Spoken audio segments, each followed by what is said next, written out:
Selamat petang, salam sejahtera, tuan-tuan dan puan-puan. Hari ini kita akan bongkar sepenuhnya tentang dana 600 bilion yang dikatakan telah diselewengkan pada waktu pemerintahan Muhyiddin Yassin. Sebelum kita teruskan, mohon kiranya Anda tekan dulu butang subscribe. Tekan butang subscribe itu percuma dan membantu saya untuk mengembangkan channel kita bersama ini. Saudara-saudara, hari ini akhirnya SPRM buka mulut tentang dana 600 bilion yang kononnya dibelanjakan secara seleweng ataupun ada ketirisan yang berlaku semasa pentadbiran Muhyiddin Yassin. Coba bayangkan saudara-saudara, 600 bilion itu berapa banyak? Kalau kamu mau tahu berapa banyak 600 bilion, itu perbelanjaan 2 tahun Malaysia. Perbelanjaan 2 tahun budget Malaysia. Budget Malaysia biasanya 300 bilion setahun. Tapi untuk waktu zaman pemerintahan Muhyiddin Yassin, tepat pada waktu darurat kerana berlakunya pandemik COVID-19, perbelanjaan melonjak 600 bilion dan yang paling seru, perbelanjaan tersebut tidak melalui parlimen kerana waktu itu berlaku darurat. Saudara-saudara, SPRM akhirnya mendedahkan apa yang berlaku. Apa yang berlaku ini, SPRM mohon supaya siapa-siapa yang mempunyai bukti membantu mereka. Oh, ini betul-betul bikin heran lah kan. Bayangkan SPRM minta bantuan daripada orang ramai.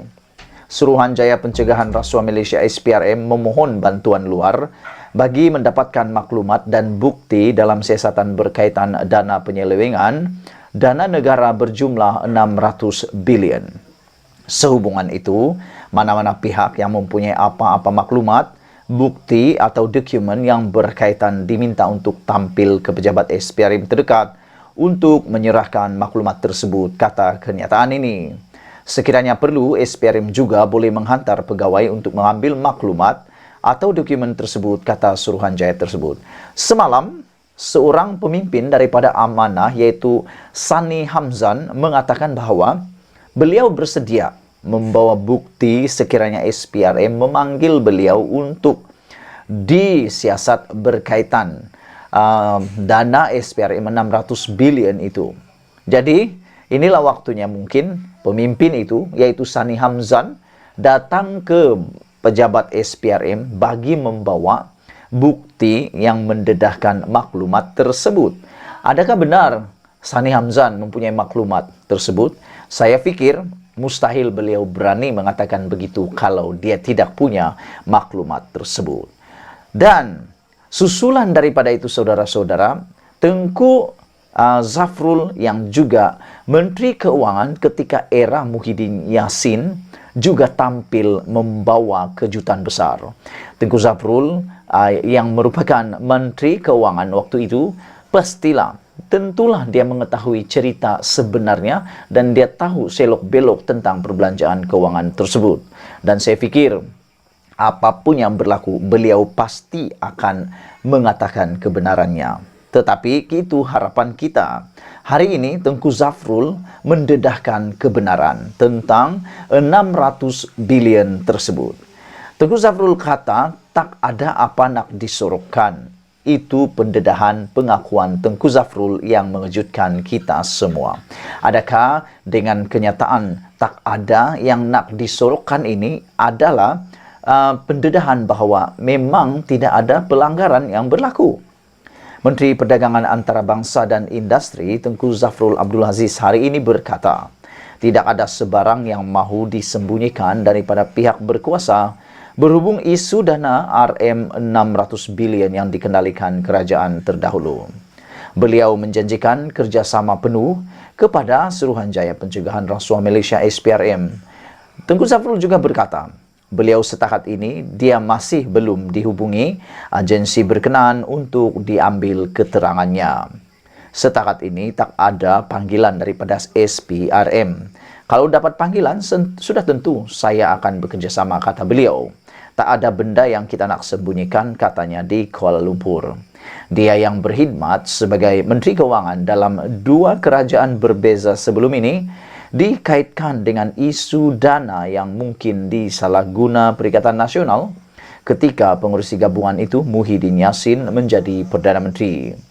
Semalam, portal berita The Vibes yang memetik sumber melaporkan Tengku Zafrul dijangka dipanggil SPRM yang menyiasat cara dana berkenan diuruskan. Selain senator terbabit, dua nama lain yang dipetik laporan berkenan ialah Muhyiddin Yassin sendiri serta bekas Menteri Kesehatan Khairi Jamaluddin. Menurut Tengku Zafrul, buat masa ini dia enggan mengulas lanjut berhubung isu berkenan, sebaliknya mahu menunggu perkembangan lanjut. Jika ada apa-apa yang perlu dijelaskan, kata Tengku Zafrul, Kementerian Keuangan boleh memberi penjelasan, katanya lagi.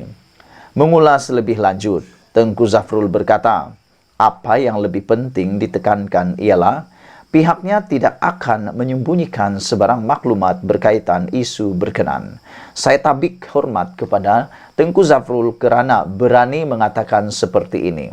Dan kalau benar ada pelanggaran, saya rasa ini waktunya Muhyiddin Yassin mungkin sudah tidak senang duduk lagi.